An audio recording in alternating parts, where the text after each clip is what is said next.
Isso aí.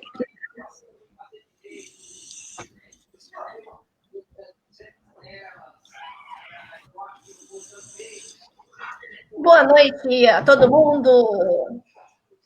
É uma felicidade imensa estar aqui com vocês. Vamos ver agora quem está online. Vamos dar uma olhada. As pessoas têm que dar um tempinho para as pessoas entrarem, darem um oi. Então, eu peço para todos vocês, assim que entrarem, por favor, darem um oi. Falarem, estou aqui, pronta para falar com vocês, para fazer perguntas, para participar dessa live. Quero ver todo mundo entrando, quantas pessoas estão. Vamos ver aqui.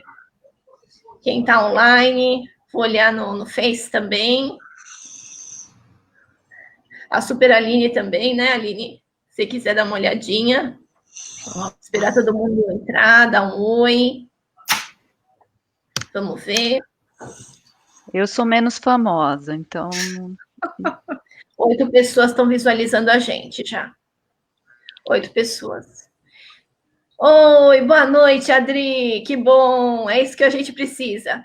Então, pessoas já são 8 pessoas. Vamos ver quem mais entra.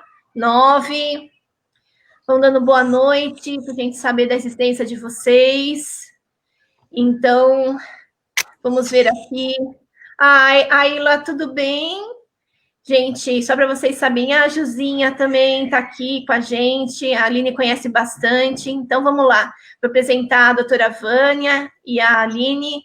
A Adriana Barreto tem diabetes, está grávida, e ela é da Associação de Botucatu. A Ila é da Associação do Maranhão.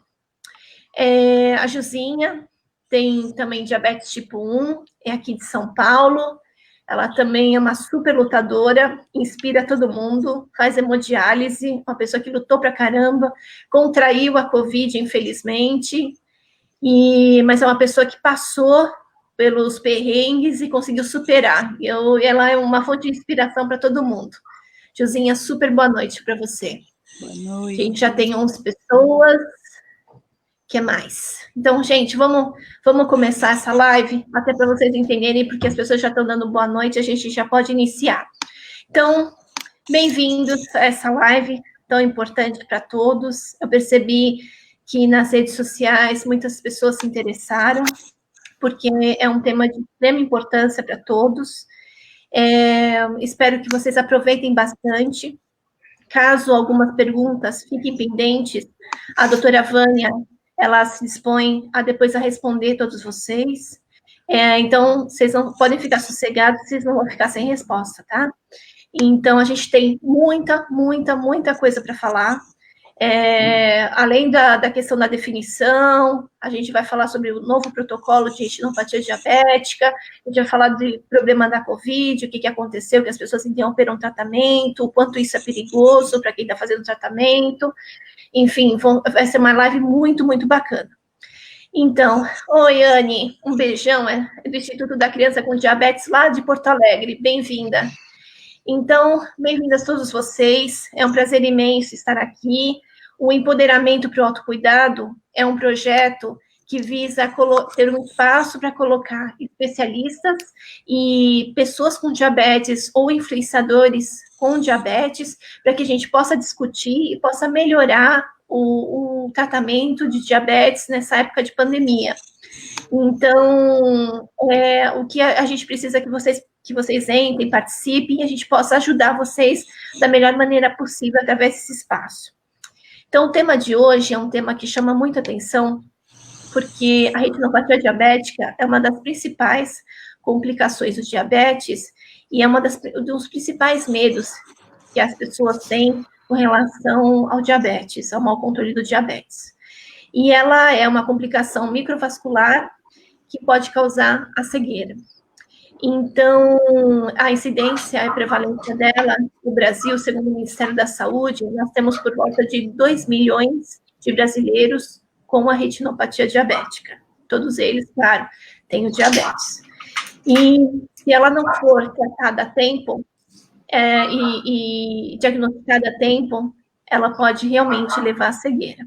Então, aqui é um espaço de debate super importante para a gente conversar com vocês, se sensibilizarem, porque nós todos aqui queremos trabalhar com a prevenção da retinopatia diabética. Então, quanto mais a gente conseguir controlar a glicemia e ter menos variabilidade da glicemia, menor vai ser o risco da gente desenvolver a retinopatia a médio e longo prazos. Então, eu quero dar um especial boa noite para minha médica, a doutora Maria Vitória. Um beijo para você, logo eu vou estar aí com você, vou fazer os exames de sangue que faltam para poder levar, já fiz os exames já de ultrassom, olha que beleza, eu consegui fazer essa semana. A Rosana é da Associação de Novo Hamburgo, lá do sul do Brasil, super boa noite. Fátima Andrade, eu não a conheço, mas super boa noite para você também, e sejam bem-vindas aqui. Então, voltando à nossa questão da retinopatia, além dessa questão de ser uma complicação microvascular que leva a cegueira se não for diagnosticada a curto prazo, então leva para cegueira. Então, a gente aqui quer falar um pouquinho que o Ministério da Saúde, cada 3 pessoas, uma delas que tem, cada 3 pessoas com diabetes, uma delas tem a retinopatia diabética. Então, após 20 anos de doença, estima-se que 90 pessoas com diabetes tipo 1 tenham algum grau de retinopatia diabética. E 60% com tipo 2 também tem algum grau da retinopatia diabética. Então, é uma complicação muito prevalente e a gente aqui quer ajudar vocês a terem a prevenção da retinopatia. Estudos internacionais comentam que o risco de cegueira pode ser reduzido em menos de 5% se a retinopatia diabética for diagnosticada a tempo. Então, para a gente falar sobre isso, para a gente falar como a gente pode prevenir e não chegar num grau de retinopatia diabética que não dá para ser mais revertido, a gente está aqui com a doutora Vânia Regatieri.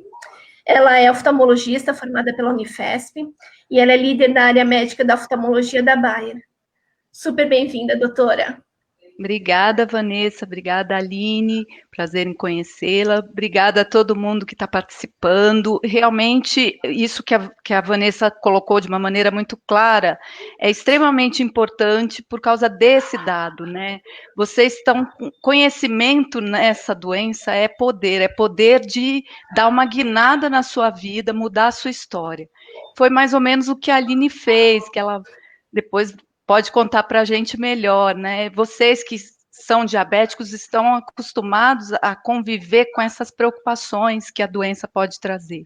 E a retinopatia diabética, com certeza, é uma grande preocupação, faz sentido ser. Por esse motivo, a gente está aqui discutindo hoje. Obrigada pelo convite. Obrigada a você. Aline Pitt, minha amiga querida, uma pessoa também que batalha tanto, a gente conversa bastante. A Aline enfrentou uns perrengues recentemente, mas ela conseguiu dar a volta por cima e ela está conseguindo resgatar essa felicidade dela, que eu fico super contente, de verdade. E a Aline é publicitária, ela já tem 41 anos de diabetes. Olha só, daqui a pouco ela já está chegando na terceira idade com diabetes, hein, Aline? Como considerar 50 anos, vamos ver, não, brincadeira. A minha irmã fala que eu sou uma young lady, eu quero morrer quando ela fala isso. É verdade. Não vou nem contar o que os meus filhos falam de mim. E ela tem pura verdade. Não, tudo bem, Aline. Ela tem retinopatia diabética desde 1997. Naquela época não tinham muitas opções de tratamento. Então, ela vai comentar com vocês tudo o que aconteceu, vai dar o depoimento, o que aconteceu naquela época, os sentimentos que ela teve e como ela conseguiu fazer o tratamento adequado e ter o resultado que ela tem hoje. Então, Aline, super bem-vinda, Young Lady, e espero que a gente possa aqui ajudar muita gente, viu? Obrigada pelo convite, Ivan. É sempre muito bom poder contar a minha história, porque eu sei que muita gente acaba se identificando, principalmente quem é recém-diagnosticado, porque são pessoas que ficam no abismo, né, do medo, sem saber para onde vão, o que vai acontecer.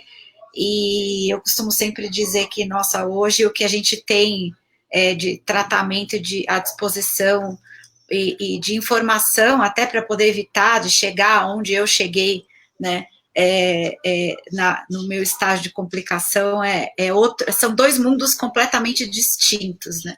Então, eu gosto muito de falar sobre isso, com certeza é o tema que as pessoas mais me procuram, mais abordam, são dois opostos, ou as pessoas me procuram por causa das complicações, ou elas me procuram pelo estilo de vida que eu levo, que é completamente o oposto de uma pessoa cheia de complicação, que se descuidou e, bom, agora eu vivo super cuidada, super regradinha, tal, mas aproveito bastante a vida. Então, as pessoas me procuram por essas duas coisas. Isso é muito legal, porque é sinal de que eu consigo inspirar das duas formas, né? Mas a retinopatia realmente é algo que bota muito medo nas pessoas. E hoje em dia, sinto, né, que as pessoas não esperam acontecer para tomar uma atitude. Pelo que me parece, hoje a gente consegue ver um resultado um pouco melhor no tratamento, assim, da grande maioria. Não sei se é para contar a minha história agora já, os meus perrengues, ou... Não, daqui a pouquinho. Depois, tá bom. Ela é fundadora do Clube do Diabetes, gente, que é um blog super bacana, um canal de comunicação super bacana, e também do Diabetes na Mochila. Então, por favor, entrem, visualizem toda essa comunicação da Aline, porque ajuda muita gente, eu tenho certeza. Então, gente, para a gente começar, quero dar um super boa noite para a Larissa, para a Fabiana de Luna, para o Jean, que nos apoia tanto, que dá o suporte, para a Rose, da Associação de Tabuna, junto com o doutor Rafael, super bem-vindos aqui com a gente, a Mônica Lara também, então, a Maria da Viracha, do Codeba, peraí, acho que é o meu, não é? Não, foi o meu. Então, tá bom, é que a gente visualiza aqui quantas pessoas estão ao vivo. Então, super bem-vindos. Então, para a gente começar, doutora, se você pudesse dar uma pincelada para a gente, o que é a retinopatia, prevenção, e depois a gente passa para a Aline para comentar um pouquinho como é que foi para ela passar por todo esse processo de diagnóstico e o tratamento, os sentimentos que ela teve ao longo desse período. Por favor. Jean poderia projetar para mim. Obrigada. Pode passar para frente. Então, assim, a introdução já foi falada muito bem pela Vanessa em relação à preocupação. Eu queria só mostrar para vocês um overview de tudo o que pode acontecer num olho de uma pessoa que tem diabetes, né? O diabetes, ele pode afetar o olho de diversas formas diferentes, entre elas com a retinopatia diabética. Olhando assim por fora, a gente vê só uma estrutura muito pequena, apesar de muito bonita, mas o olho é muito complexo, ele tem várias camadas, vários micro-órgãos dentro dele. E cada um desses microcompartimentos podem ser afetados pelo diabetes de diferentes formas. Por exemplo, quando a glicemia sobe de uma maneira muito rápida, vocês já devem ter percebido um embaçamento súbito na visão, que depois retorna ao normal. É porque o açúcar em excesso ele acaba se depositando em algumas dessas estruturas por um momento e depois isso retorna. Essa não é uma complicação do diabetes, é simplesmente um efeito transitório. Mas existe a chance de impregnar o cristalino e ocasionar o aparecimento de catarata. Catarata é uma doença que já aparece no idoso, normalmente, mas com o diabetes, ela pode ser agravada e ela pode ser mais precoce do que no paciente idoso. Então, é importante também ter essa percepção. Muitas vezes ela não é visível por fora, né? Porque essa área preta do olho, que é a pupila, ela deixa passar a luz através do cristalino, que é a estrutura que opacifica na catarata. Mas muitas vezes a catarata do diabético é muito delicada, ela não aparece tanto a olho vivo. Então, o oftalmologista teria que fazer esse diagnóstico. Segundo acometimento mais frequente, que também pode causar distúrbio visual grave, é o glaucoma neovascular. muitas vezes, que é o glaucoma associado à retinopatia diabética, mas existem outras formas de glaucoma que também podem aparecer aqui num paciente diabético. Mas hoje a gente vai se concentrar na retinopatia diabética. A retina é um tapetezinho que forra o globo ocular por dentro. Ele é responsável por receber o estímulo de luz e transformar isso em visão. Tá? Pode passar o próximo para eu mostrar mais de perto para vocês. Então, toda a retina, que é esse tapete que forra o globo ocular por dentro, pode ser afetado com alterações, como a Vanessa explicou, microvasculares.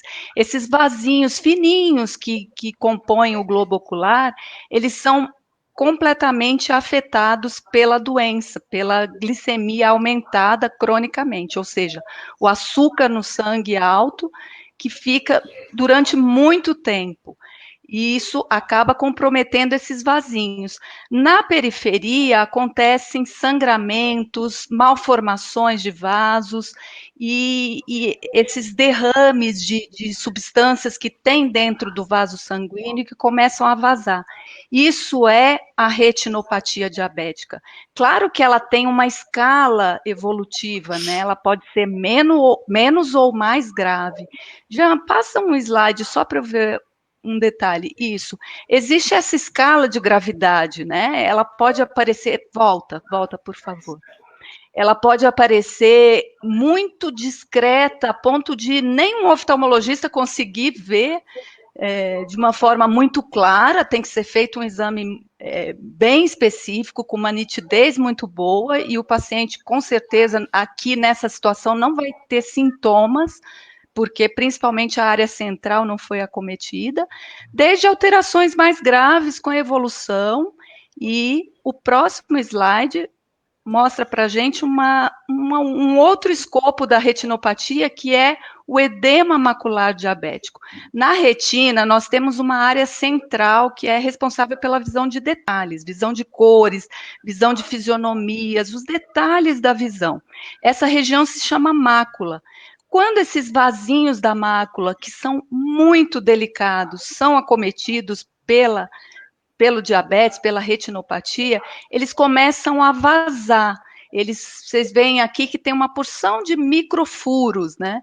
Como se fosse uma mangueira de jardim espirrando líquido para todos os lados. E esse líquido na região central da visão vai edemaciar, vai inchar a mácula e vai provocar as alterações de visão, que podem muitas vezes ser irreversíveis. E esse tipo de lesão costuma provocar sintomas mais precocemente do que a retinopatia que acontece lá na periferia, tá?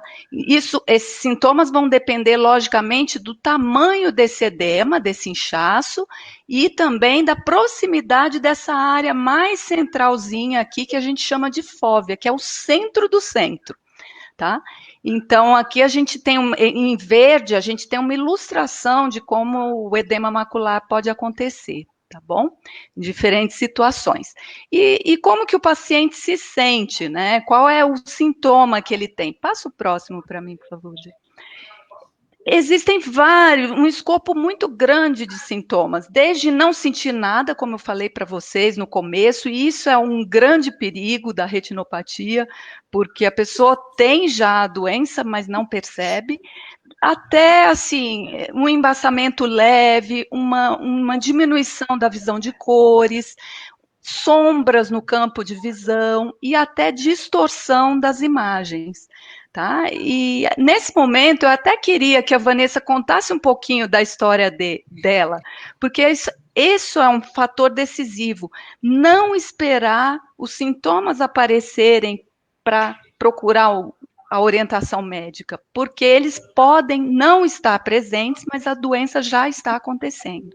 Tá? Então, para que não fique tarde demais, é importante os exames, que eu vou falar um pouquinho mais para frente, mas eu queria que a Aline contasse um pouquinho da experiência dela, porque é algo assim que pode ensinar muito para a gente.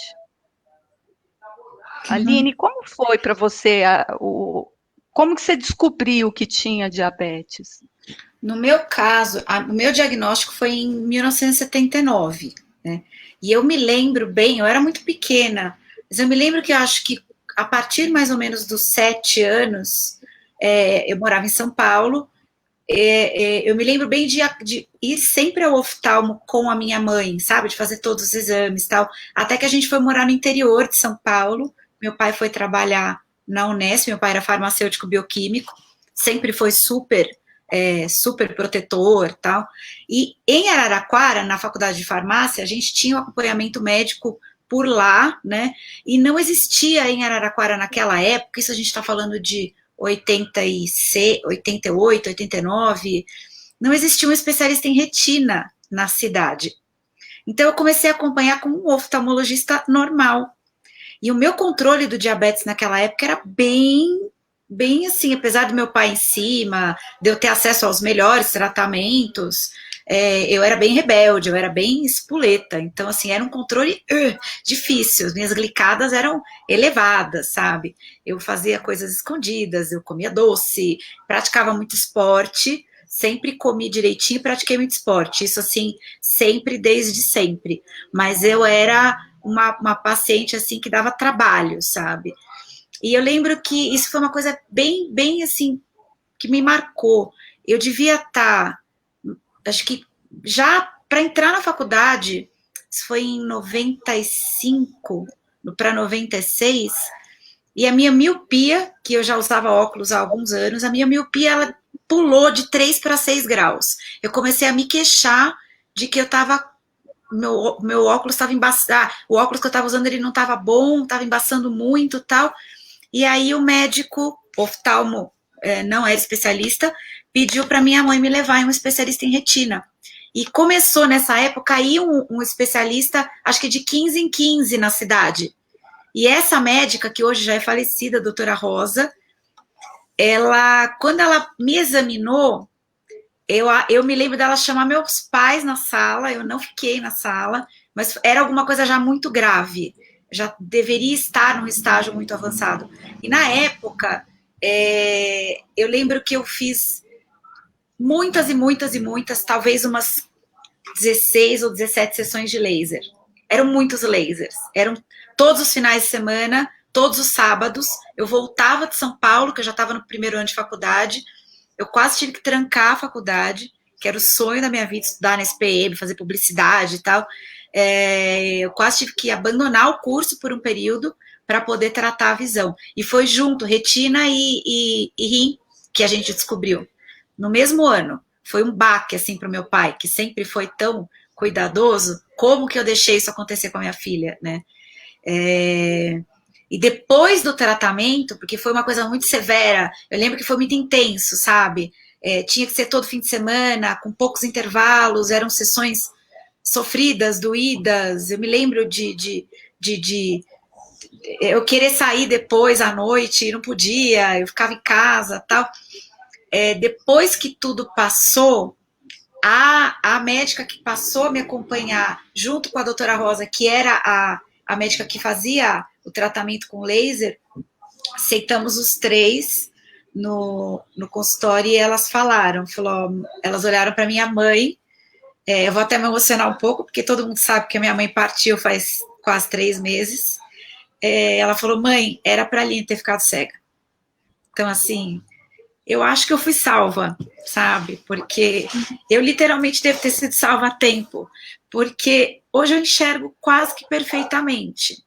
E o médico que me acompanha hoje, não sei se ele está nos vendo, mas eu vi que tem gente da Unifesp aqui que está assistindo e conhece o Dr. Maurício, que salvou o meu olho de um segundo acidente anos depois. Ele falou, olha, você tem uma genética que te favorece, porque foi um olhinho que judiou, sabe? E assim, eu falo muito sobre isso. Falo, gente, a retina ela não dá sinais, né? Assim, quando o teu olho embaça, já pode estar num estágio bem avançado, né? Porque a gente não tem dor, a gente não tem coceira. A única coisa que realmente eu sentia nessa época era uma dificuldade visual que, para mim, era a miopia aumentou. de 3 para 6 graus no exame naquele exame que a gente vê as letrinhas, mas quando ele dilatou a pupila, ele viu que a minha retina estava parecendo uma árvore de Natal. Então, assim, é um exame que poderia ter sido feito antes, né? Ele não precisava ter esperado chegar no ponto que chegou. Então, é um exame simples que todo mundo deveria fazer periodicamente. A gente não precisa deixar chegar no ponto que o meu olho chegou. Então, eu atribuo muito isso, assim, a gente deixou de acompanhar a minha retina, não tinha profissional, a gente enfrentou um período difícil lá no interior, né? A gente passou por um período bem complicado, não dava para ficar vindo para cá, eu não tinha plano de saúde na época, e assim, hoje em dia a gente consegue até isso pelo SUS também, então não tem desculpa, né, para o não cuidado, porque esperar o sinal, eu acho que não é uma boa alternativa, né, doutora Vânia? Exatamente, Aline, eu acho que esse seu depoimento, ele diz muito para a gente aqui, é super importante essa consciência, né, de que pode acontecer a doença sem sintoma nenhum, e realmente fazer um papel de ser o dono do seu problema, ir atrás é lógico, na sua situação você era muito novinha, dependia dos seus pais e de uma série de circunstâncias, mas seus pais foram atrás, e assim, não é só sorte que você teve, nem só a genética boa, eles foram atrás do que tinha de recursos na época. Sim. Isso é muito importante, não desistir nunca também. Não é só o diagnóstico precoce, mas um tratamento adequado e não desistir nunca. Não é isso? Poderia projetar para mim, Vanessa, desculpa. Né? Imagina, naquele período é o que tinha disponível. Então, a Aline fez o que tinha naquela época e ela realmente estava resoluta que ela não queria perder a visão de forma alguma. Então, ela precisou se submeter e passar por esse sofrimento, porque, claro, são muitas sessões de laser e é muito difícil passar por isso. Então, eu acho que a Aline, né, Aline, você podia até comentar aqui com todo mundo, você sentiu muita angústia, você deve ter sentido muita tristeza também, de outro lado, muitas vezes talvez até uma raiva, como se fosse o diagnóstico de diabetes, ser recém-diagnosticado, passar por tudo isso, não foi? Engraçado que assim, depois de muito tempo, porque isso foi em 97, né? Quase 10 anos depois, já em idade de trabalho, eu estava em plena ascensão de carreira, eu trabalhava na indústria farmacêutica, eu queria seguir os passos do meu pai, então, assim, não existia outro plano B na minha vida. Eu vou ser uma gerente de marketing da indústria farmacêutica e acabou, não quero pensar em mais nada. E eu sempre fui muito workaholic, então eu colocava o trabalho em primeiro lugar, a saúde em quinto, né? Então, assim, eu como a hora que der, depois de tudo que eu passei, eu usava o melhor tratamento, mas mesmo assim eu preciso trabalhar para construir minha carreira e depois eu vejo o que eu faço. Bom, o corpo cobrou a conta, a segunda parcela veio 10 anos depois, porque o olho direito, ele ficou com um microaneurisma, daquelas sequelas do laser, né? Então, assim, eu tenho algumas sequelinhas que eu sempre tiro o sarro de trocar cor, ou a cor muito próxima, o preto com azul marinho, o dourado com prateado, e enxergar no escuro, que eu tenho o meu cão guia, né? Deixa o Luiz ouvir, meu marido que me guia no cinema, o cachorro que me guia no buraco, tem que ter os acompanhantes, né? E 10 anos depois eu tinha acabado de mudar, fui morar com meu marido, imagina, planos de casar, ter filho e tal. Um belo dia eu estava num evento em Curitiba, eu fui passar o delineador no olho direito, no esquerdo, e eu enxerguei uma nuvem branca, hemorragia vítrea.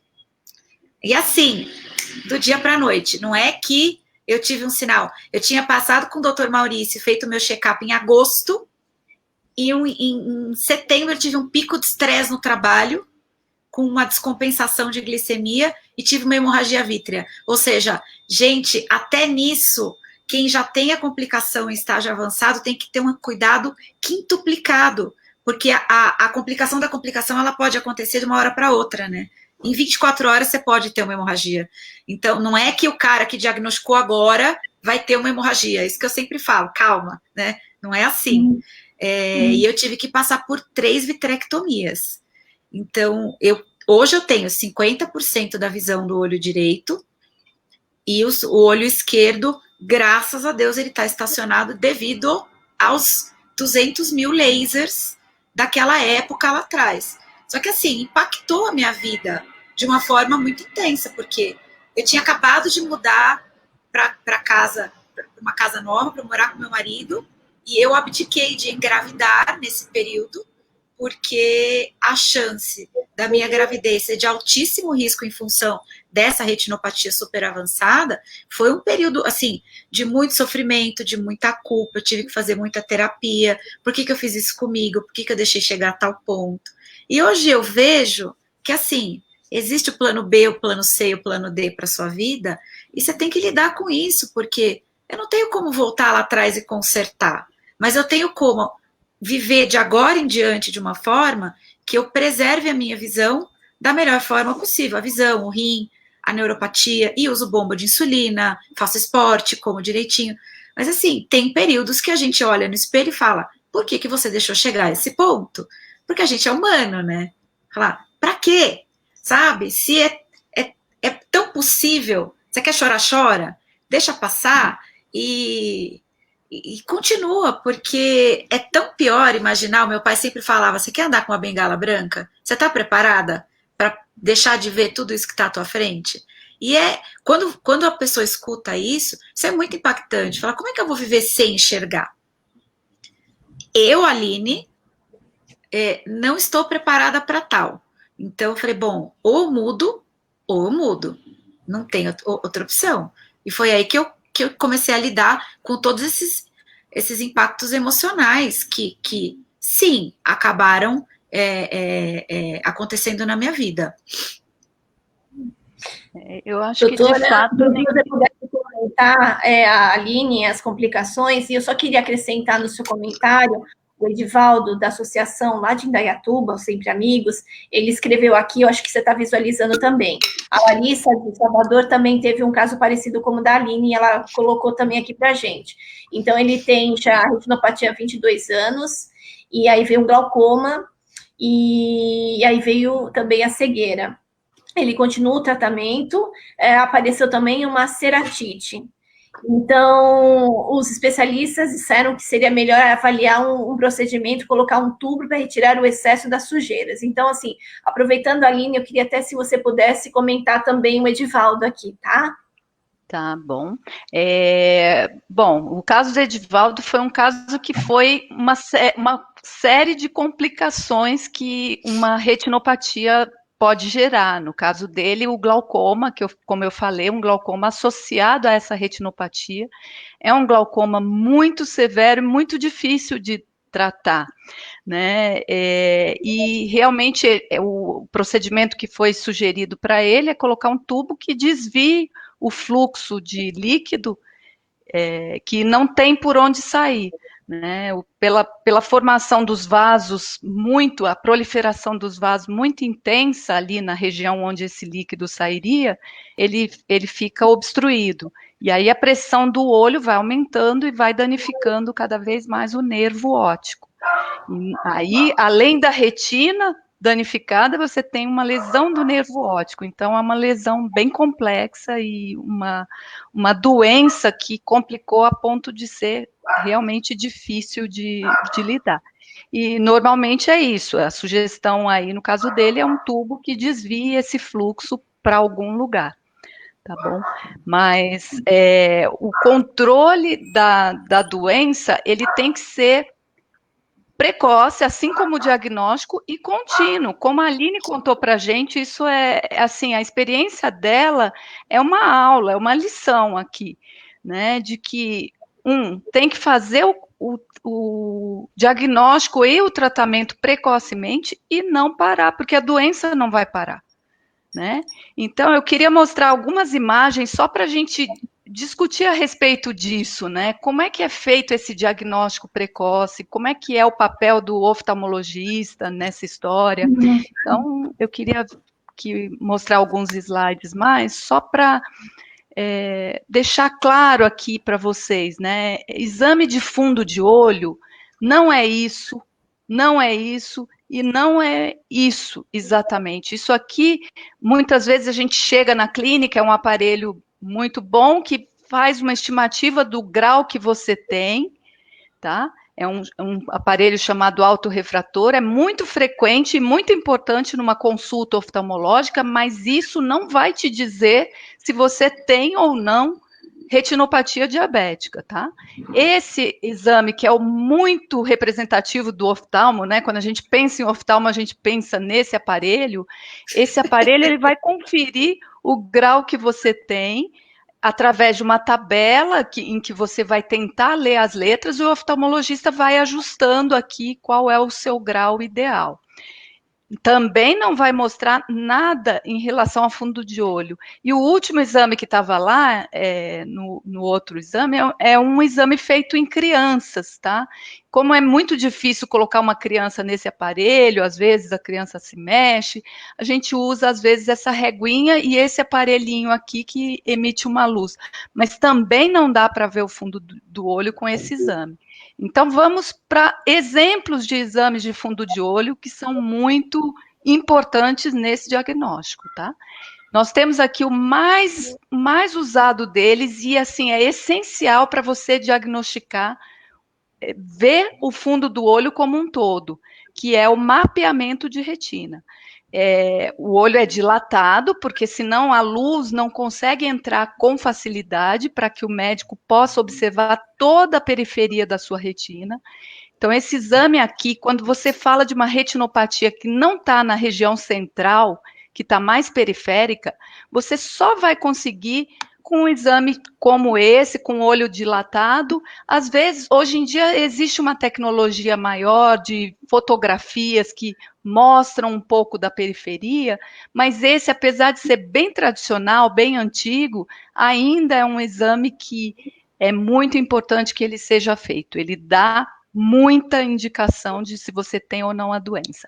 Esse outro exame aqui, ele é feito num consultório de rotina, você senta, coloca o queixo nesse aparelho, está aqui o paciente, e o médico olha por uma espécie de um binóculo, ele olha todo o seu olho, desde a parte anterior, ele pode medir a pressão ocular nesse aparelho, mas ele faz esse exame que é essencial, com uma lentezinha pequena, ele joga uma luz e ele consegue enxergar a região central do seu olho.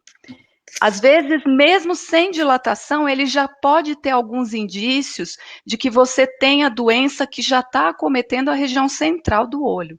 Ou seja, pode ver indícios do edema macular diabético. Então, esse exame é fundamental, pelo menos para dar uma pista para o oftalmologista de que você tem alguma alteração, sim, e já na mácula, tá? Que é a região central do olho.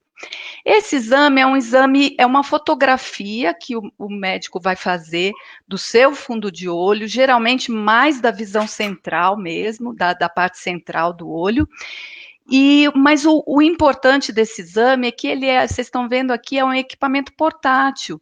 Ele está acoplado a um celular e ele faz uma fotografia que, vamos supor que esse médico ou técnico que está fazendo a fotografia, ele não tenha o conhecimento para fazer um diagnóstico mais preciso, ele pode mandar esse exame para um outro especialista que pode laudar e mandar a resposta. Então, isso faz uma triagem.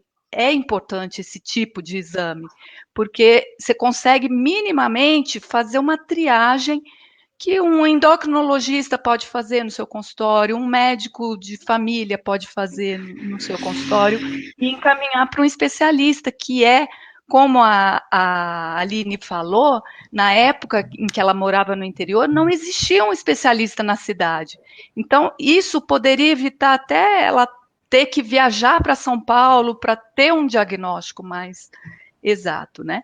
Lógico, aqui não vai ser possível ver toda a periferia do olho, mas você pode ter os primeiros indícios de que alguma coisa está alterada, tá? Então, esse tipo de exame é fundamental para diagnóstico. Todos os três que estão aqui são necessários, são importantes, é o mínimo para você ter um diagnóstico inicial e saber o que fazer. O médico vai saber o que fazer com a sua doença, tá bom? Vamos seguir um pouquinho. Existem outros exames, tá? Pode falar. A gente teve uma pergunta aqui que era legal a gente até você comentar. A Betiene, ela perguntou que ela está fazendo o tratamento e ela sente dor nos olhos. Eu ainda não sei o tratamento que ela está fazendo, mas que ela sente dor nos olhos. Vocês comentaram que você não sentiu dor nos olhos, né, Aline? Então, para você pudesse comentar isso. Na verdade, as sessões de laser, quando você vai fazer a aplicação do laser, o oftalmo aplica um anestésico, né? Porque é um pouco dolorida, sim, é uma luz, né? E depois é normal ficar um pouquinho dolorido. Eu não sei as injeções, eu nunca fiz. Não sei se... Sim. Aqui é super importante a gente deixar bem claro as diferenças. Depois, no final, eu vou falar um pouquinho mais sobre tratamento, sobre as opções de tratamento. Mas esse tratamento que a Aline fez, com várias sessões de laser, ele é, sim, um pouco desconfortável, porque quando você aplica o laser na periferia, ele pega alguns nervinhos que são sensíveis na retina, né? Então, você sente, é uma sensação, assim, de fisgada a cada vez que a luz bate numa região que seja mais inervada, tá? Quando o laser é feito só na mácula, que é o tratamento do edema macular diabético, bem localizado, é um laser mais fraco e na mácula não tem tanta inervação para dor. Então, você não tem essa sensibilidade tão grande. Agora, em relação à injeção, o que acontece, a sensação que você tem com a injeção é de uma pressão que aumenta no seu olho no momento em que é injetado o líquido, tá? Não é caracteristicamente uma dor, mas assim, aqui a Aline não passou por isso, então ela não tem como falar, e eu, como médica, só posso falar da teoria. Mas o que a gente percebe que a maioria dos pacientes relatam é que é maior a ansiedade, o medo da dor do que a dor propriamente dita. Minha filha, quando vai tomar uma vacina, ela chora 2 horas antes e na hora da injeção ela não sente nada. Mas ela chora muito antes e ela não sabe explicar por quê. E ela não consegue se controlar. Então, assim, é muito importante a gente separar aqui o que é o medo, a ansiedade, do que é real aí na história da dor, tá? Então, o que eu posso dizer para vocês é o que a gente tem de percepção dos pacientes que passam por esse procedimento, né? De que é uma sensação estranha, uma pressãozinha que ele sente e o líquido entrando. O laser realmente é um desconforto maior, porque são várias picadas, várias sessões, depois eu vou mostrar o olho como fica, então vocês vão ter uma percepção do que é feito. Mas a gente tem que ter essa noção aí de discernir o que é o sentimento que a gente tem de angústia, de medo, comparado ao real. Mas uma coisa que é legal falar, que assim, se você colocar numa balança, por exemplo, vamos supor que o tratamento indicado seja o laser. Ah, mas não quero fazer porque dói. Você escolhe. Você prefere perder a visão ou sentir uma dorzinha e depois você a sua visão está protegida? Eu iria para a dor, sem sombra de dúvidas, eu encararia, porque não é uma dor insuportável, sabe? Já passei por dores infinitamente piores do que a dor do laser, porque é uma dor incômoda que depois ela passa, não é uma coisa que fica... O olho fica um pouco sensível depois, mas passa, não é uma coisa insuportável. Sim. Doutora, vamos voltar um pouquinho lá para os exames, para a gente encerrar, e a gente tem tanta coisa ainda para falar, então tentar, você falou do mapeamento de retina, você estava falando do mapeamento, dá uma pincelada nas outras coisas, para a gente poder falar um pouquinho do novo protocolo também, porque vai fazer um avanço para todo mundo aqui que está presente.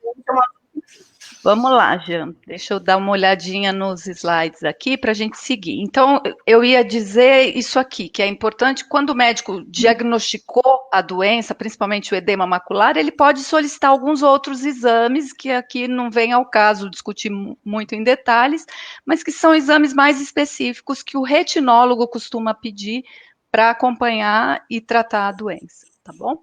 Vamos seguindo. Em relação ao tratamento, aqui a gente tem que diferenciar o que é a retinopatia diabética e o que é o edema, tá? Para a retinopatia diabética, apesar de bastante antigo, o laser ainda é considerado um tratamento padrão.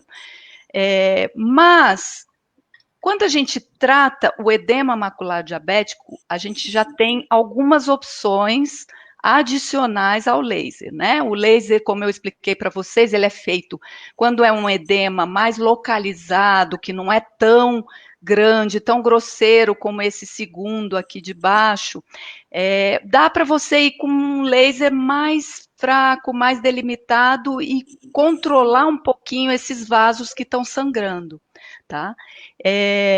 Já quando é um edema mais intenso, mais difuso, que a gente tem opções medicamentosas. E aí entram tanto os corticoides, que eles podem ser injetados via uma injeção que é dada dentro do olho, como um dispositivo que é colocado dentro do olho e ele vai liberar esse corticoide lentamente.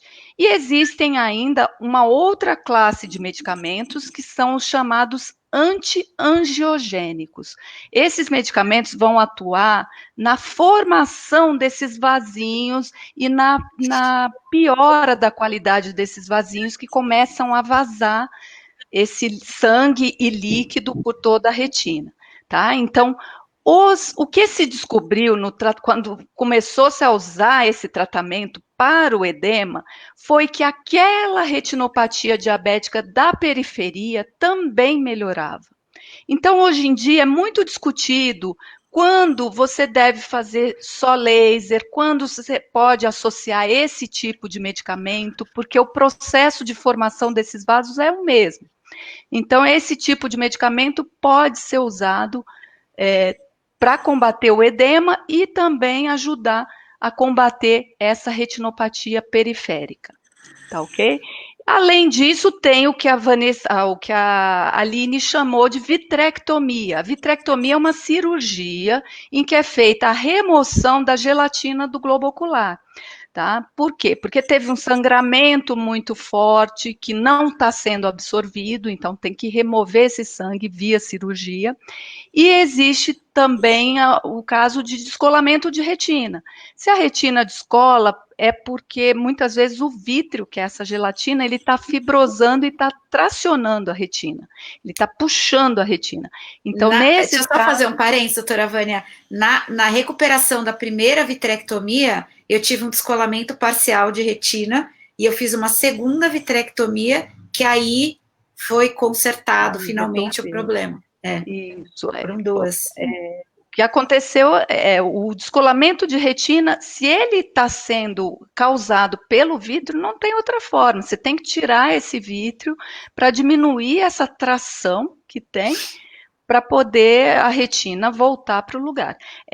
Já é uma situação bem mais complicada, tá? Nenhuma dessas cirurgias, nem procedimentos, eles estão curando a doença, eles estão tratando a evolução da doença. Então, de novo, são tratamentos contínuos, é um olho que precisa ser continuamente monitorado, acompanhado, e aí entra uma coisa que a Vanessa queria muito falar aqui, é que os pacientes, em função da COVID, estão parando o seu acompanhamento. Existe aí uma situação muito complicada, né? Porque são pacientes que são um grupo de risco, então eles têm medo de continuar o seu atendimento, ao mesmo tempo eles têm que ser tratados porque a visão também pode ser seriamente comprometida.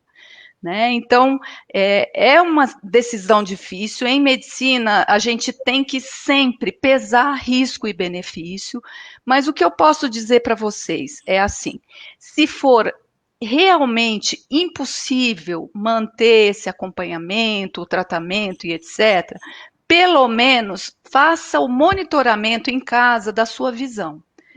Sentir um olho separado do outro, sentiu que houve piora na visão, você tem que tentar, de alguma forma, acessar um médico para ver alguma maneira de você tratar. Não é o ideal, porque o ideal não é esperar a doença piorar, afetar a sua visão, muitas vezes de forma irreversível, mas é o que a gente pode fazer e recomendar nesse momento de crise, né? A Vanessa quer fazer um comentário. A Mônica colocou aqui, a Mônica eu já conheço ela há alguns anos, a Mônica comentou isso, que ela teve uma preocupação porque ela foi diagnosticada com etinopatia nos 2 olhos em outubro e ela não conseguiu ainda voltar na clínica porque ela ficou com receio da pandemia. Ela mora aqui em São Paulo. Então, ela falou que agora vão precisar reagendar tudo, mas é que ela está com um pouco de receio, né? Que ela falou que ela precisa voltar agora o mais rápido possível, que seria o ideal, porque agora em São Paulo a gente flexibilizou, e assim, eu estou vendo que os oftalmologistas estão atendendo. Então, assim, Mônica, agora é a hora de você voltar pelo menos no município de São Paulo, né? É justa a preocupação da Mônica, mas isso era o próximo assunto que eu ia abordar. O que tem sido feito nas clínicas é uma tentativa de você flexibilizar a agenda, você espaçar mais os pacientes. Estão sendo tomadas algumas medidas para que esse retorno seja minimamente seguro, né? O controle de todas as formas em que você pode atuar para controlar a pandemia. Então, todas as condições de higiene da clínica, de todas as clínicas, estão sendo revisadas, os pacientes estão sendo espaçados cada vez mais para que não se encontre.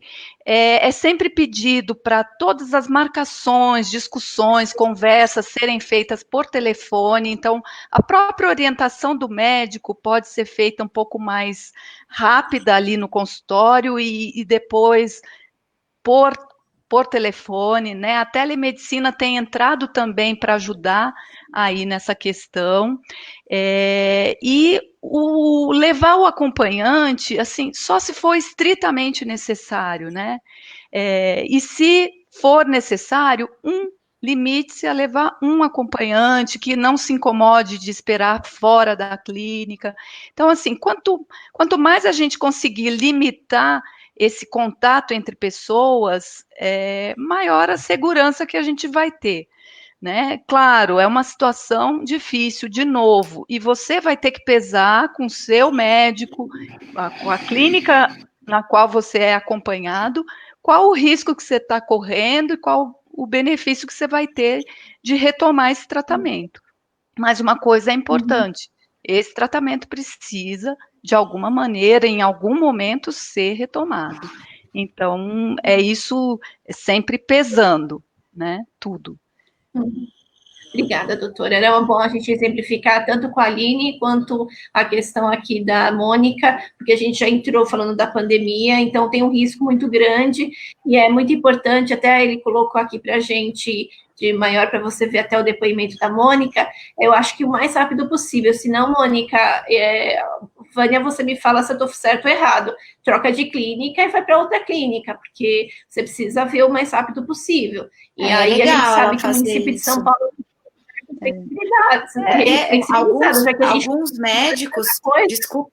alguns médicos continuaram atendendo durante a pandemia com todas as precauções. Por exemplo, o meu olho esquerdo, que é o olho bom, já era esperado que em algum momento ia aparecer catarata, né? Por conta do período que eu tenho de doença, tudo que eu já tive e tal. O bingo foi diagnosticado no final do ano passado e agora a gente está acompanhando de perto, né?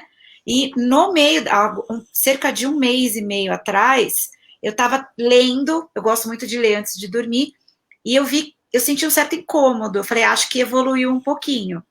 Eu falei, nossa, como é que vai fazer nesse período? Eu escrevi para o meu oftalmo, eu falei, será que que a catarata pode ter evoluído? Ele sabe da minha mãe, ele falou, como é que tá o controle? Eu falei, olha, deu uma descompensada, mas assim, tá dentro do esperado, nada muito absurdo. Ele falou, Aline, consulta. Fui para a clínica, álcool gel, espaçado, eu era a última do horário, não tinha ninguém na clínica.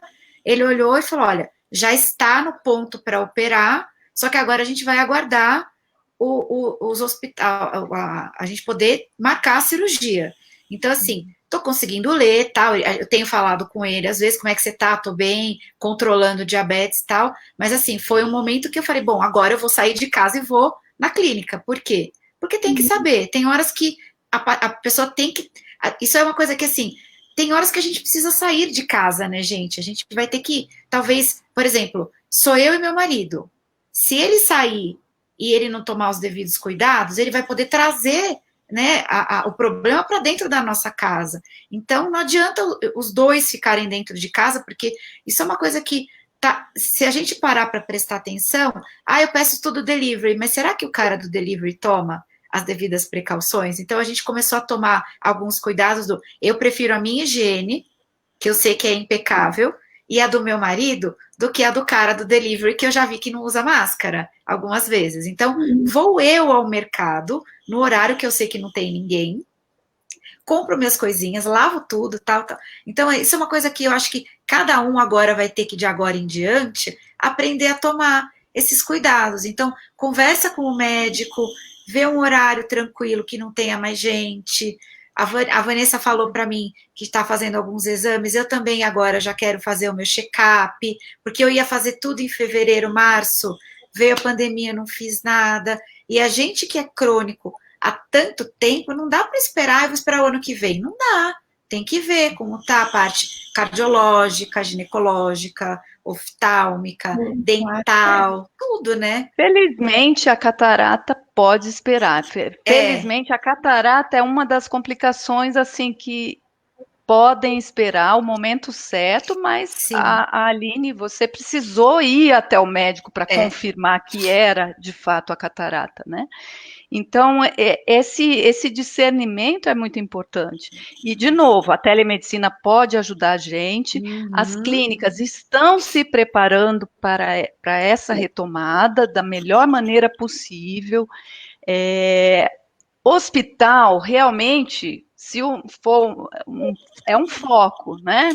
Porque os pacientes vão procurar um hospital. Então, é mais difícil, é mais complicado. Mas eu acho que, tomando-se todos esses cuidados, a chance de contaminação diminui. Ninguém pode dizer que é zero, tá? Mas aí tem que haver esse balanço entre o risco e o benefício de você se expor, né? Sim. O doutor Rafael comentou aqui, doutor Rafael Hernani, meu grande amigo, pessoa que faz um mutirão de diabetes maravilhoso, lá em Itabuna. Muito. Tudo bem, Rafa? Ainda não fui a um mutirão dele, mas gostaria muito. E ele comenta aqui que a gente tem que escolher clínicas seguras com rigor nos protocolos de segurança. Então, é bem isso. Então, se a gente puder sempre escolher e a gente poder ter esse acompanhamento, é super importante, né? Exatamente. E é perfeita a colocação. É isso. Tem que ter esse balanço, tem que ter essa conversa. É muito importante esse relacionamento com o médico, né? Essa conversa, discutir, dar opinião, trocar opinião, né? Olha, eu tenho esse risco. Tudo bem se eu for? E vocês se encontrarem um meio termo. Fazer as coisas com todo o cuidado necessário e assim, acho que o medo trava a gente, né? Às vezes o medo deixa a gente fazer atrapalhadas, fazer besteira. Não, assim, olha, a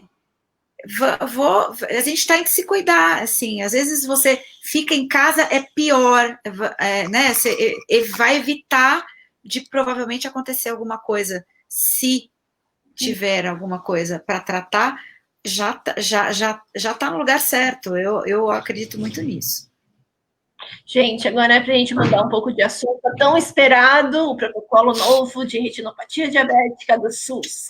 Então, doutora, eu queria que você comentasse para a gente, por isso que eu falei, é muito assunto numa live só, mas para a gente conseguir sanar agora a questão do novo protocolo, quais são as proposições, e eu queria que você pudesse detalhar para as pessoas hoje que a gente tem direito, qual que é o processo. Eu sei que cada estado tem a sua diretriz e vai fazer o seu encaminhamento de forma diferente, mas a gente vai ter uma diretriz para todos os estados e municípios. Então, se você pudesse comentar, foi uma conquista que a gente batalhou bastante, todas as pessoas envolvidas com retinopatia diabética, envolvidas com associações, com a causa, e agora eu queria muito que você comentasse, mesmo que esse protocolo ainda não seja oficial, publicado pela Coniteg, que é a Comissão de Incorporação de Tecnologia do SUS, ligada ao Ministério da Saúde. Sim. Existe um protocolo que dá as diretrizes do tratamento de determinadas doenças, né? Então, a batalha por esse protocolo que gerasse tratamento para retinopatia diabética é grande, é longa.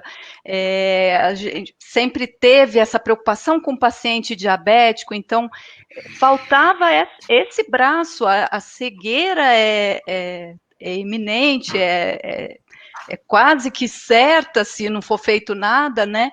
E realmente foi uma grande conquista e participação de todas as entidades, sociedades médicas, pacientes, através de associações ou de maneira independente, médicos também independentes, e a própria indústria que solicitou bastante e finalmente foi aprovado um protocolo organizado para o tratamento da retinopatia diabética, né? E dentro desse protocolo tem as diretrizes tanto para diagnóstico, de que forma ele vai ser feito, como vai ser o fluxo de encaminhamento, até o tratamento da retinopatia em si, com laser como prioridade, e do edema macular diabético. Pela primeira vez foi aprovada uma terapia medicamentosa com antiangiogênico, que hoje é considerado um tratamento padrão a nível mundial, né, por todas as sociedades médicas no mundo, né.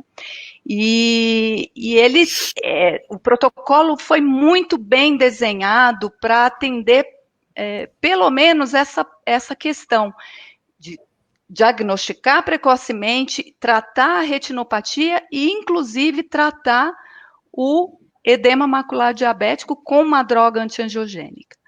E aí tem alguns pontos que a gente discute, a Vanessa até me perguntou há um tempo atrás, mas e as grávidas, né? Como é que ficam? Existe uma dificuldade no tratamento das grávidas com esse tipo de terapia. E aí, só que assim, a paciente que já é diabética tem chance de evoluir com a piora da retinopatia diabética durante a gravidez, ou adquirir. Mas um diabetes gestacional é um pouco mais difícil, né? Porque o tempo ali é mais curto, mas pode acontecer. Então, realmente, esses pacientes, as gestantes, não estão ainda contempladas com esse protocolo.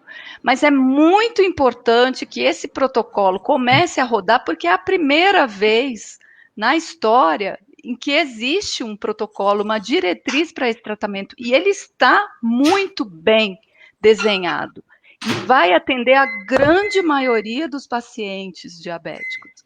Entendeu?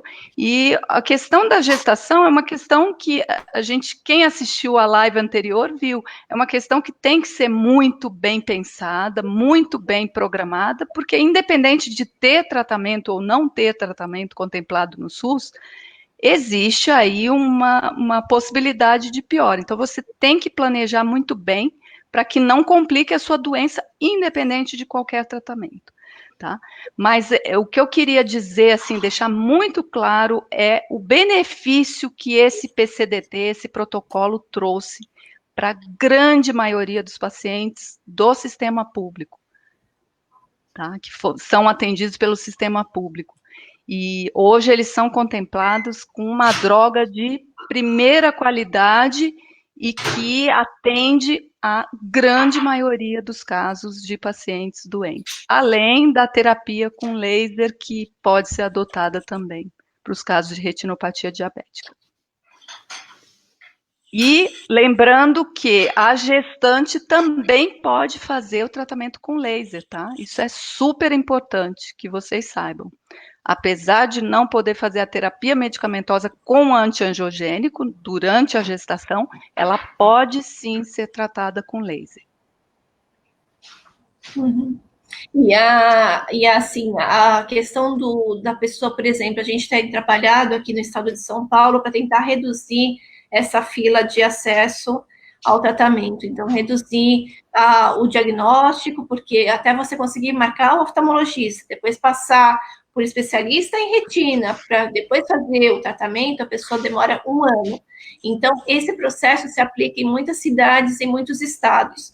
Então, talvez, doutora Vânia, você acha que esse protocolo vai também poder ajudar um pouquinho a melhorar o acesso também, seja ao próprio exames, como também realizar o tratamento? Com certeza, um pouco disso já está sendo feito aqui, que é informação das pessoas de que precisa correr atrás de diagnóstico. Isso acaba pressionando as entidades a se organizarem para isso. O protocolo, ele coloca isso de uma maneira muito clara, mas o que vai gerar esses serviços, esse tipo de atendimento é a demanda.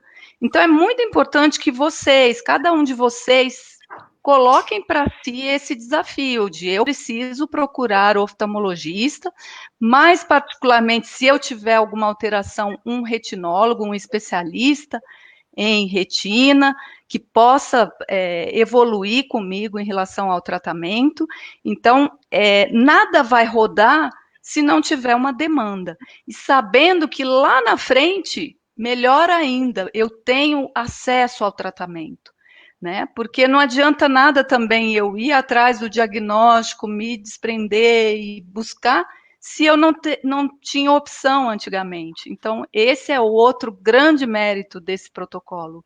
Ele traz o acesso ao diagnóstico, mas ele traz também a solução para o problema que pode aparecer ali no diagnóstico. Então, está muito bem montado. Pode falar. Eu acho que também uma outra coisa que é um problema que a gente enfrenta muito, eu queria até que a Aline falasse para a gente, é a questão de o endocrinologista ou clínico geral que você tem contato, entrar em contato com o oftalmologista ou pedir para você ir a um oftalmologista para poder fazer os exames. Então, quanto mais você conseguir diagnosticar o quanto antes, mais fácil vai ser e vai entrar naquela estatística que eu falei no início. Uma pessoa, o risco de você ter uma cegueira quando você trata a retinopatia precocemente é 5% só. Então, assim, como é que a gente pode ajudar nesse sentido, doutora? Eu queria até uma estratégia, queria ouvir também a Aline, se houve sempre o endocrinologista ou o clínico geral que atende a pessoa, o cardiologista que seja, eles não, muitas vezes, eles não mandam a gente para o oftalmo. Então, como é que a gente pode alertar? Então, aqui a gente está empoderando as pessoas que elas têm que ir atrás, elas têm que ir ao oftalmologista pelo menos uma vez ao ano, e se tiver qualquer alteração, que ela tem que dar andamento a esse tratamento da melhor forma possível, o mais rápido possível. Então, eu queria saber da Aline, se houve isso no caso dela, e da doutora, como é que a gente pode melhorar essa divulgação e entrelaçar, porque a gente sabe que uma equipe interdisciplinar, ou enfim, multiprofissional, poderia dar esse suporte para o paciente, né?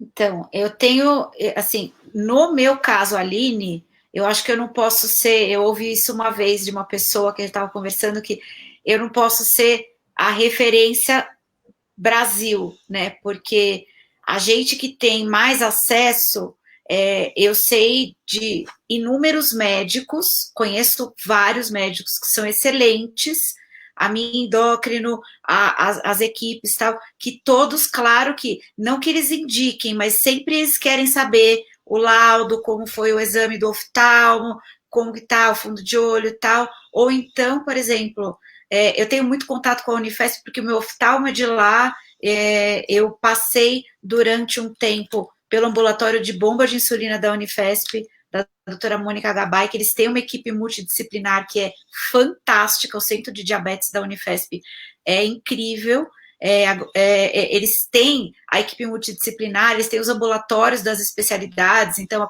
né, o de oftalmologia, o de neuropatia diabética e tal. Então, quando você tem o Hospital das Clínicas, eu sei que tem também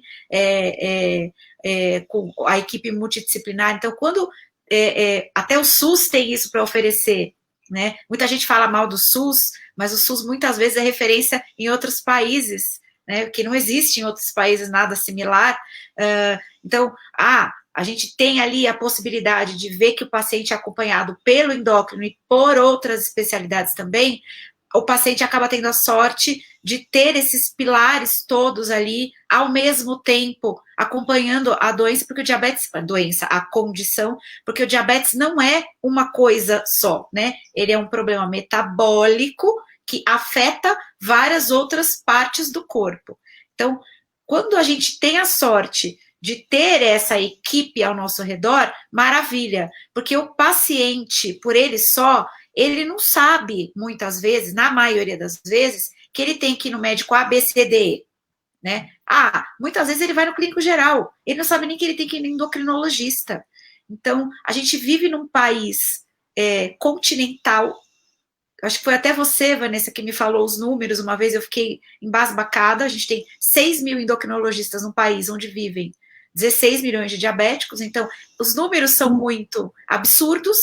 Como é que a gente faz para abraçar toda essa turma e diminuir esses números e fazer com que o menor número de pessoas tenham complicação, consigam, né, ser cuidadas? Então, assim, informação seria o máximo do máximo. Eu acho que hoje as pessoas têm muito mais acesso à informação porque todo mundo vê no celular. Mas, assim, em relação a médicos, infelizmente, eu acho que ainda é a minoria o médico que tem, talvez, a orientação de indicar para o paciente, olha, passe pelo oftalmo. Eu acho que ainda precisa ser, o treinamento desses profissionais talvez ainda precise ser mais efetivo para que, mesmo um médico que não seja a especialidade endócrino, ele indique o paciente a passar no nefro, no oftalmo e no neuro, talvez para ver a neuropatia, o dentista também, que é tão importante. Então, acho que talvez a gente consiga, com mais informação, mais treinamento nas faculdades, nas especializações, fazer com que os próprios médicos dos postos de saúde consigam educar o paciente aos pouquinhos, porque, infelizmente, os meus colegas influenciadores, os diabéticos de muito tempo, que têm plano de saúde, a gente é isso aqui, né, da população, a gente é muito privilegiado.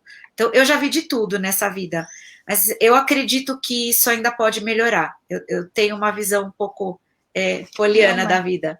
Eu acredito que já esteja melhorando. Esse protocolo, esse PCDT, é um exemplo grande disso, porque ele sistematiza a questão de diagnóstico, a importância. Pela primeira vez, o Ministério está olhando o paciente diabético como um todo, né, como esse espectro. Essa complicação tem uma importância enorme para a vida pessoal desses pacientes, para a produtividade, né? Diabetes não escolhe cor, raça, dinheiro, quem trabalha, quem não trabalha, jovem, velho, todo mundo tem. Então, tem que ser abordado de uma maneira muito agressiva. E eu acho que conhecimento, de novo, aqui é poder. E isso que a gente está fazendo aqui é super importante. Parabéns, Vanessa, pela sua proposta, porque o paciente orientado, ele vai agir de uma maneira diferente. O médico também vai participar desse ciclo, né? O médico que trata o diabetes, seja ele um clínico geral, um médico de família, um endocrinologista, um diabetólogo especializado mesmo. Outro fato que é muito importante, que eu me esqueci, mas assim, tem uma importância fundamental aqui, é o controle do diabetes, né? A gente até falou de gravidez, de planejamento. O controle do diabetes é fundamental para todas as épocas, inclusive para todas as complicações, para evitar todas as complicações, né? A gente tinha essa incidência de retinopatia diabética muito alta, a gente praticamente falava que o diabético tipo 1, ele tinha 100% de chance de ter algum dia na vida dele a retinopatia. E hoje, com as insulinas melhores, com maior conscientização, né, desde a infância, tudo bem, tem as fases de rebeldia da adolescência, mas as crianças já estão sendo disciplinadas para se cuidarem e a gente tem mais recursos para lidar. Então, o controle do diabetes é essencial. A gente sabe que ali, ó, entre 6,5 e 7 é quando a retinopatia faz assim, começa a subir, disparar na curva. Então, isso é super importante. A doutora, esqueci o nome dela, acho que é a médica da Vanessa, comentou que ela tem menos e menos complicações em função disso. Isso é muito importante.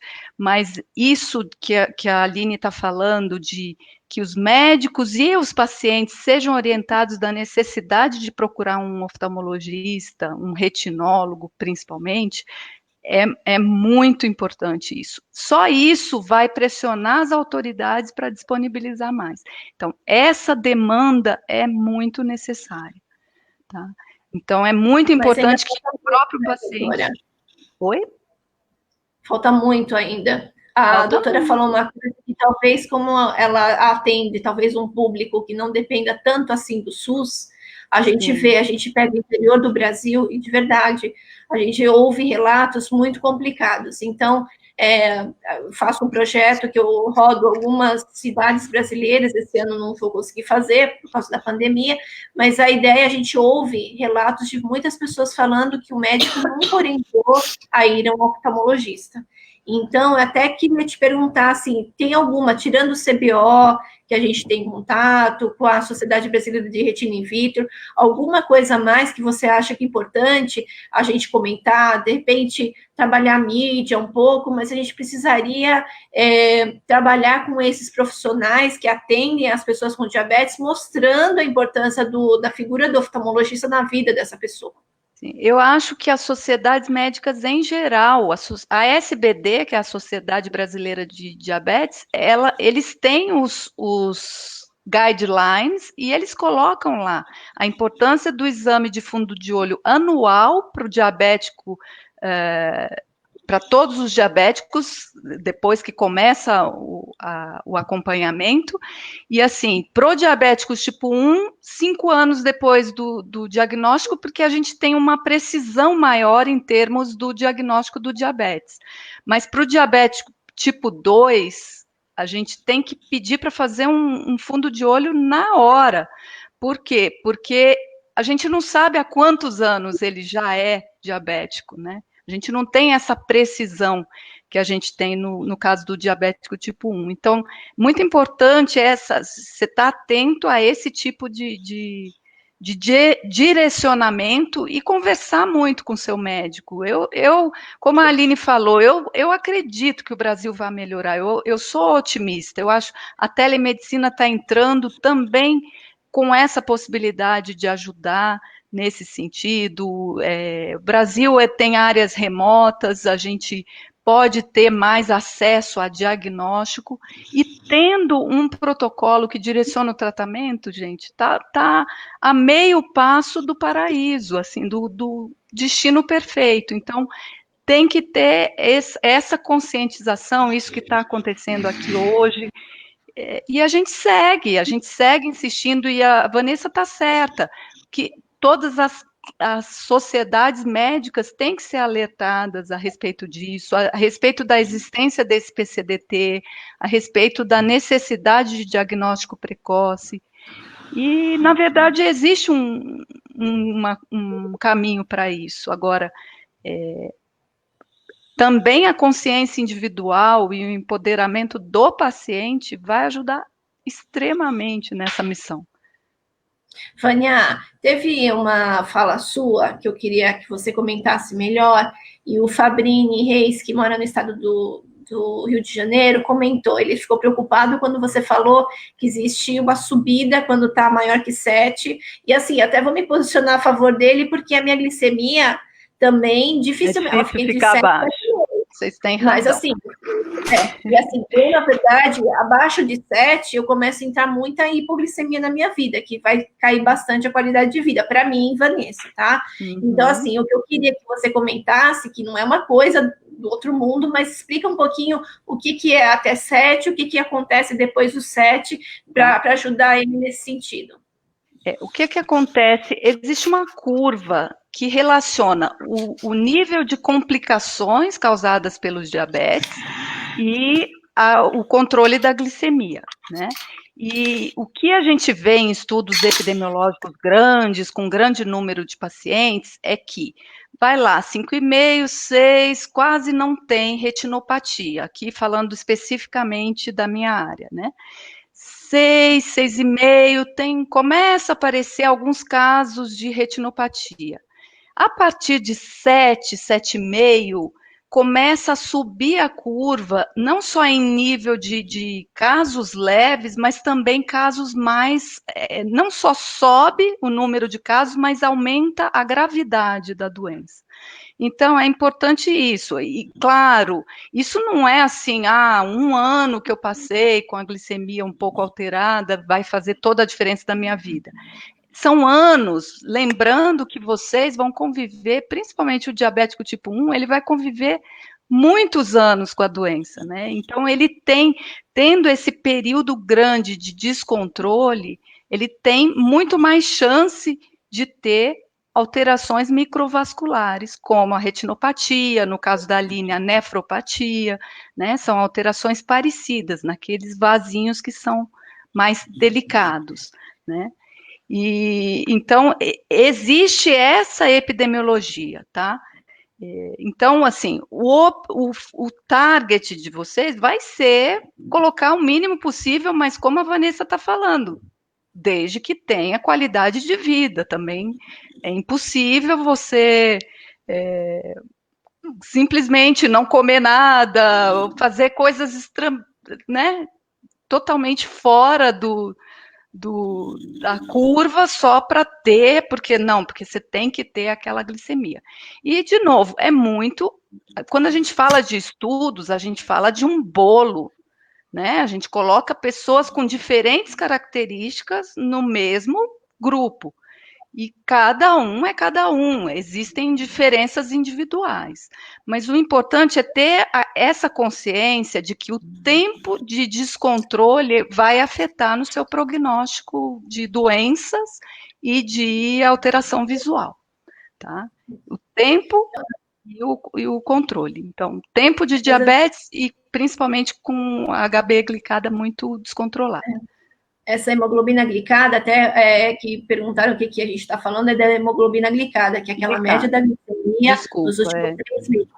Então, a ideia, na verdade, só para não... o Fabrício ficou preocupado, claro que se a gente conseguir ter uma glicemia de 7, 7,5, não passar muito disso, tal, ela só está falando que aumenta o número de casos de ter retinopatia. Isso não quer dizer que você venha a ter. Então, assim, é muito de pessoa para pessoa, mas aí começa a aumentar o número de casos. E quem estava 0, aí o número de pessoas vão começar a crescer a partir desse dado. É só isso, mas não quer dizer absolutamente nada que você vai ter. Então, pode ficar... É uma estatística, né? São dados estatísticos, mas é só para alertar quanto à importância do controle glicêmico para todos. Isso é para todos. E uma coisa quem muito vai importante, ter, quem não... E uma coisa muito importante, doutora Vânia, desculpa te interromper, que eu ouvia muito do meu pai, que eu escuto muito do oftalmo, e hoje é sabido, a gente escuta tanto do timing range, que é o tempo da meta, tal, que o que a gente mais precisa o tempo inteiro manter a atenção são os sobes e desces. Porque para a microcirculação, o que é mais perigoso não é nem você ficar 3 dias com hiperglicemia, aquele, um dia você está 400, aí você fica desesperado, manda insulina, ela vai para 40. E esse sobe e desce é muito arriscado. para a nossa circulação. Equilíbrio e bom senso cabem em todas as situações, Exatamente. Não é? Tudo que a gente sempre tem que buscar é um equilíbrio em todas as áreas, né? Então, por isso é muito importante, por exemplo, Aline, no seu caso, você associou a esportes. Não adianta só a dieta, exatamente. Você tem que ter um equilíbrio na sua vida, algo que te faça, assim, minimamente feliz com quem você é e com os objetivos que você conseguiu conquistar. Né? De alguma forma, manter um equilíbrio dos pratos, né? Tem que, não tem outra forma. Tem que ter tudo sempre tem que ter muito equilíbrio, muito bom senso, né? E sem férias, quando a gente... um detalhe. Só isso. E o time é super importante a gente falar, né? O time range, pelo que os últimos estudos falam, que a gente tem que manter a glicemia entre 70 e 170. Então, a ideia é sempre, quem tem, inclusive, usa sensor e consegue visualizar isso com muito mais facilidade durante o dia ou durante a noite, porque ele vai dar realmente a média da glicemia. Se você conseguir manter, de certa forma, no time range, que é esse tempo, na meta, você com certeza vai ter uma glicemia abaixo de 7,5. Então, o problema, na verdade, é ter hipo e ter hiper. Então, mais de 180, 200. Então, isso ocasiona um grande problema e ocasiona, a médio e longo prazo, a retinopatia diabética. A doutora Vânia, vai ser impossível avaliar o que o Fabrinho aqui escreveu. Quem tem um grau leve de retinopatia tem que avaliar cada pessoa para poder avaliar se ela tem mais risco ou não, que grau, tal, porque cada pessoa é um tratamento individualizado, personalizado, não tem como ela falar agora sobre isso. Mas é importante... Só para não deixar o Fabrício sem nenhuma resposta, não é assim, pau é pau, pedra é pedra, mas o tempo de acompanhamento, normalmente quem tem uma retinopatia diabética não proliferativa leve, que é o começo da história, não é feito o tratamento nesse momento, mas o acompanhamento, o tempo de acompanhamento, o intervalo diminui um pouco, o médico vai ficar um pouco mais atento, porque ele já sabe que você está ali com os primeiros sinais, tá? Então, seria importante também conversar com o endócrino, entender se existe alguma forma de melhorar o controle e etc., em te entender como um todo, mas não é feito nenhum tratamento no olho para esses casos iniciais, tá? Só o tempo de tratamento o tempo de acompanhamento vai diminuindo o intervalo. Isso é importante porque a gente fala em fundo de olho uma vez por ano para quem não tem nada, tá? Mas para quem já começou, esse tempo pode ser reduzido progressivamente, dependendo da gravidade do seu caso.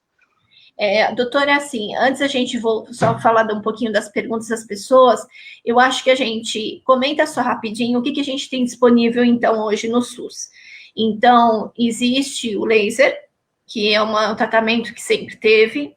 Hoje a gente tem um antiangiogênico que a gente ainda não está, a gente está esperando a publicação no protocolo, e depois tem um outro processo para disponibilização no SUS, que a gente não sabe hoje em pandemia, ou quando o Ministério da Saúde realmente vai deixar disponível no SUS, mas as pessoas que têm plano de saúde, elas já são cobertas, tem dois medicamentos da mesma classe, que ajudam já as pessoas a terem esse tratamento. O que mais a gente vai ter? Você está falando em relação ao protocolo especificamente ou em geral? Em geral.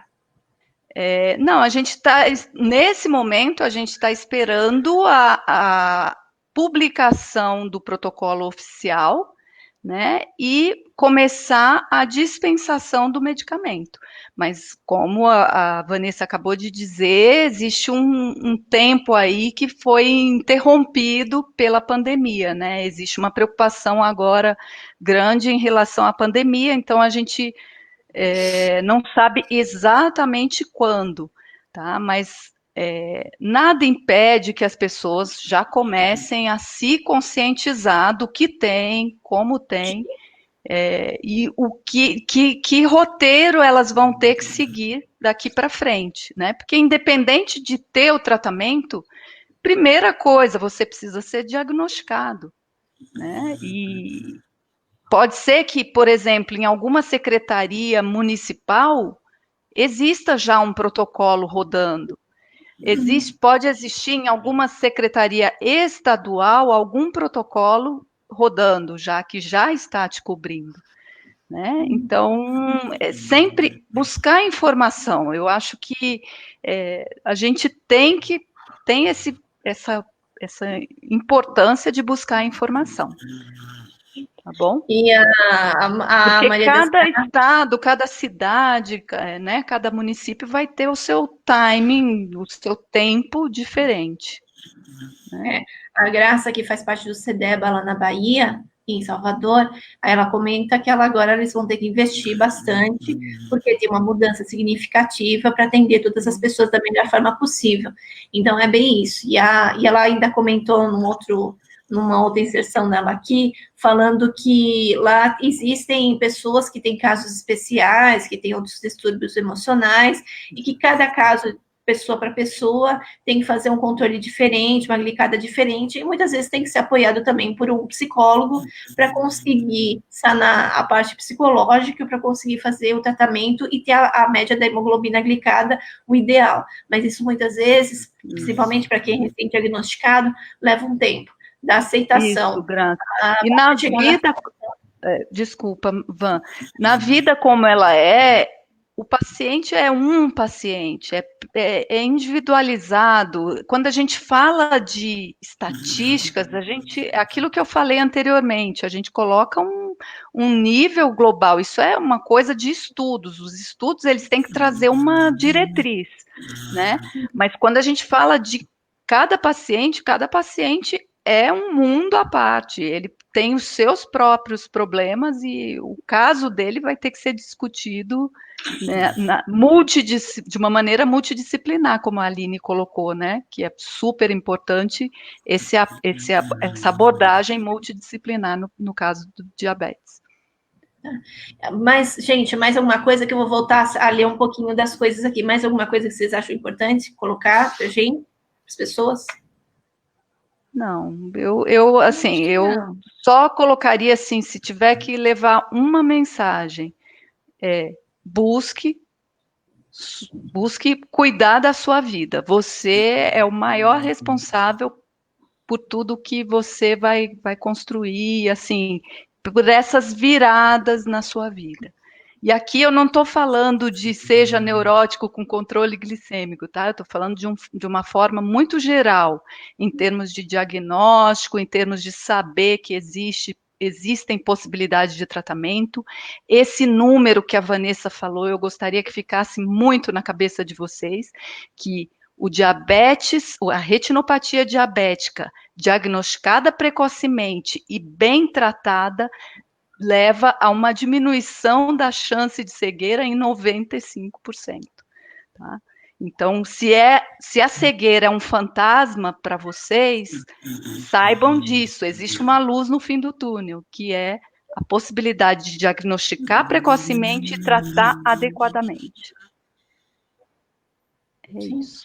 Aline, deixa uma mensagem aqui, que depois eu vou finalizar com algumas respostas para as pessoas aqui, e o que ficar pendente, a doutora Vânia vai responder e eu vou mandar para vocês, que a gente já está com 1h30 de live, ó, bastante. Aline, deixa uma mensagem aqui para a gente. Eu acho que a minha mensagem ela é bem parecida com o que a doutora Vânia falou, e assim, eu complementaria tudo que ela disse.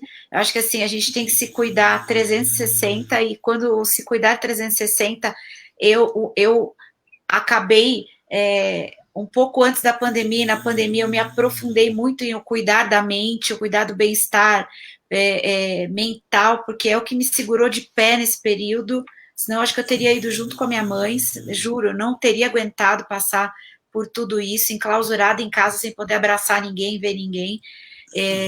Nem a glicemia complicou tanto, sabe? E assim, a gente tem que entender que o diabetes, ele é uma condição que vai envolver a família inteira, mas o diabetes é seu, tá? É seu e ele é solitário. Então, assim, vai ter momentos que você vai ficar louco, vai ficar desesperado, mas você tem que se centrar e falar, bom, o que eu vou fazer com tudo isso? Porque se isso for colocado na nossa vida, é porque a gente dá conta e porque a gente pode tirar, sim, o melhor dessa situação, porque tem muita gente que não tem absolutamente nada e tem a saúde pior que a nossa. Eu ouvi isso de um médico.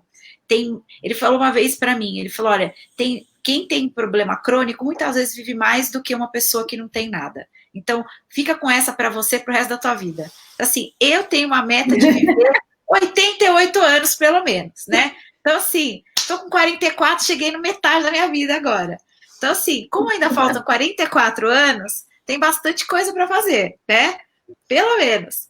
E assim, gente, se a retinopatia, a neuropatia, a nefropatia aparecer, eu disse isso numa outra live que eu participei, trate isso tudo com respeito, trate o seu corpo com respeito, porque ele é a tua máquina, ele é o corpo é o teu, é a tua, como é que eu ouvi isso, o corpo é a tua igreja, é o teu lugar de viver, né? Então, assim, ele tem que estar bem para que a gente consiga ver. É o teu templo, exatamente.